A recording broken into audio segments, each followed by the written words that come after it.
दिलं होतं एकतर तू राहशील तर एक महत्त्वाची बातमी अचलपूरमध्ये बच्चू कडू हे पराभूत झालेले आहेत आणि प्रवीण तायडे हे 18,482 मतांनी आघाडीवर आहेत। तर अचलपूरमधल्या या लढतीकडे सगळ्यांचं लक्ष लागलेलं होतं। अचलपूरमध्ये बच्चू कडू यांची विजयी परंपरा खंडित करण्यात यश आलेलं आहे। तर कळवा मोगऱ्यातून जितेंद्र आव्हाड हे मात्र विजयी झालेले आहेत।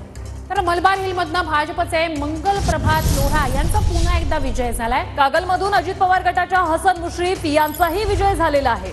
पवार गटाचे समरजित घाटगे यांचा पराभव झालेला आहे। हसन मुश्रीफ यांनी कागलमध्ये विजय खेचून आणलेला आहे। तर अंधेरी पश्चिम मध्ये भाजप आणि काँग्रेसमध्ये सध्या काटेकी टक्कर पाहायला मिळते। भाजपचे अमित साटम 1250 मतांनी आघाडीवर आहेत।